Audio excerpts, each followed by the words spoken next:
I can understand. This is not above me. The stats play a role into it. I just wanted to make sure it was still recording.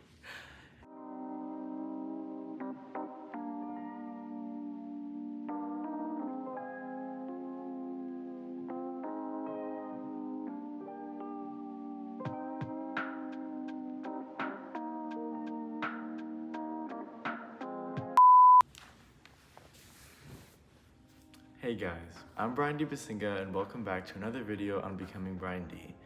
So the purpose of this channel is just for me to share a glimpse of my life with you guys so we can just grow together through this next chapter of my life. And so this video, what I'm gonna do is I'm actually starting a series where I'm gonna take you guys through the process that I went through when I was trying to write my college applications. My last video was my college decision reaction video. So I know many of you guys are curious as to how I was able to, get all those admissions offers to those different schools. And I think on the surface level, there are like the stats play a role into it, but I kind of want to take a more holistic view at it and kind of talk about all the little things that eventually added to making the application that I would eventually submit to all these schools. So without further ado, we are just going to get started. And I think one thing that's kind of often neglected with all these college application things is just kind of thinking about how you became who you are. And I think for me, that definitely started during my childhood when I was in elementary school. I remember I would always go outside with my friends and we'd always play in the woods. We'd make different forts out of logs and stuff like that. And so I just remember I was always the one trying to get everyone outside and trying to get us all, focus on a common goal, whether it was building that fort, whether it was making some kind of new game that we can spend our time doing. When I was looking back on writing these essays, I was thinking about okay, first of all, who am I? And that's essentially the first question that you have to ask, because that's what you want to tell these admissions officers. So that was a really good start for me, because then from there, I just started thinking about what was I doing throughout my life that kind of got me to where I am today. And I remembered another story when I was in elementary school towards my 4th grade and 5th grade years. I remember I was part of the news for my school. And so I was always going into this room in the mornings and I would be getting in front of the camera. I remember I was always nervous, but once the camera started going and I started talking, it was fine. I was it just kind of came naturally to me once I was there. And so I remembered I guess I was always putting myself out there in front of people and talking to them. And so, hence this.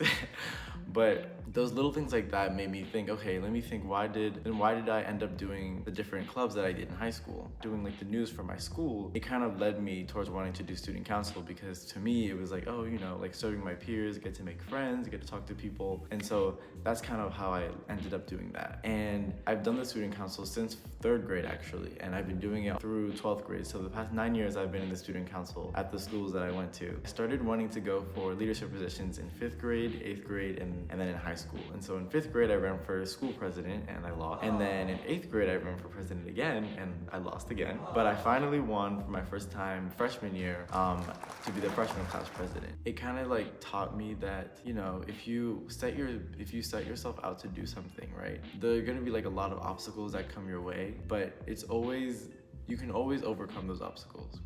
And so whenever these kind of things ever happened to me, I kind of just kept going. So I said, ran for president in 5th grade, I didn't win. 8th grade, didn't win. And then freshman year, I just tried again. And so I think just having the mentality of, if it doesn't work, you just try again or try something else and just keep going forward. Don't let your obstacles set you back. I think that's definitely something that helped me get through high school, I guess. And it kind of it landed me where I am today. And that's definitely hold up. Okay, I just wanted to make sure it was still recording. It's definitely something that you can't really change if you're already, if you're already a senior, applying to college.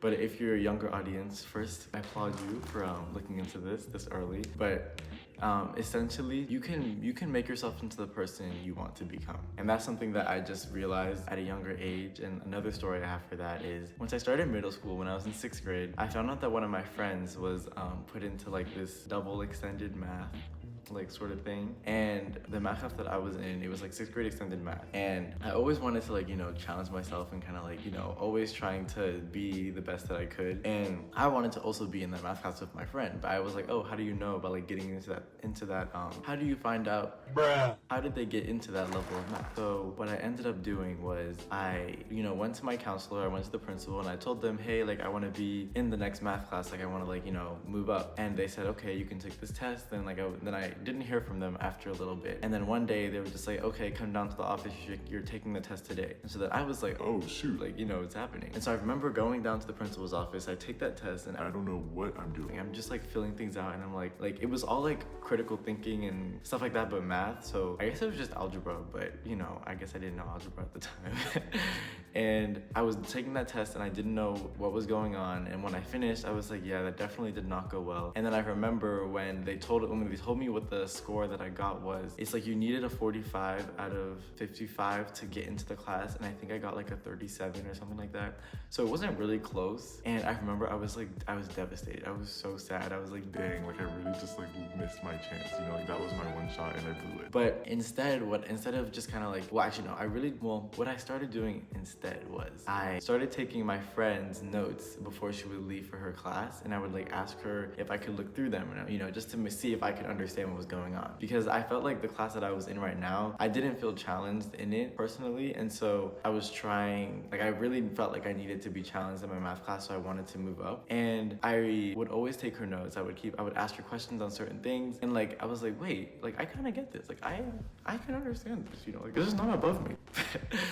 And then a few months later, I remember going back to my counselor and asking them like, is there any way I can move up? And they were like, no, like you can't, blah, blah, blah, blah. And so then I kept like learning the notes, I kept doing the thing, and I kept talking to my counselor, just telling her like, please, I really want to be like, in like I want to be in a challenging environment, the most challenging environment. So I was always trying to be like out there, trying to put myself through all that stuff. Then I kept doing that, and then like after 6th grade ended, 7th grade started, and I went to the next class, which was pre-algebra, and that's the class you take after 6th grade extended math. And then I remember like 3 weeks in, my counselor came to me with a new schedule, and she was like we figured it out, like you did it. And I was like, what? And so she was like, then the next week I started in pre-AP algebra 1, which was the first high school class that you take, but I took it in 7th grade as opposed to 8th grade. And so then I was like actually moved up into that level of like the double extended math track. And I remember like after that, it kind of solidified to me too that like, if you like a test that you take doesn't show what you're capable of, if that makes sense. And so throughout the rest of high school, I was in that extended like math track, and I got A's for most of them in most of my classes, except in pre-calc BC I got a B+,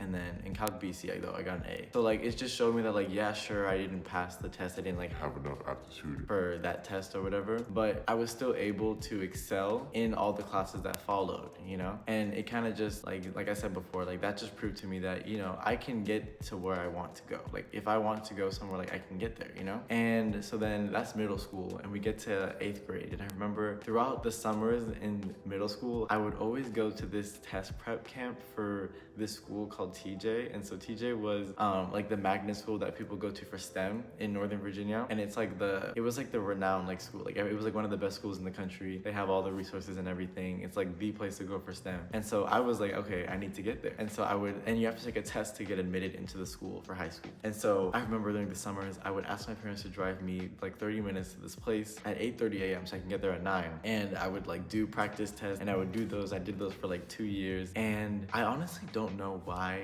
I put myself through that, because I was literally in middle school doing like SAT prep. And it's not even like my parents forced me to. They really were telling me like, what are you doing? Like you don't have to do all this. But I was like, no, I have to do it for myself. And I kept like doing those practice tests, and like I got the books. I kept doing the practice tests in the book, and then it came time for the actual TJ test, and like I took the test and everything, and I don't even think like I was not in range for any of them, except maybe I think I was like 1 percentile off for science, and so I think you needed to be 90th for science, and I was 89. But like for my math and reading, I was just not like, I was not where I had to be like be admitted into the school. And I remember I was so devastated because like I literally like spent like my whole summers like for the past 2 years trying to like just get into that school. And so then after that, like we were going into high school, and I was like, you know what, like let me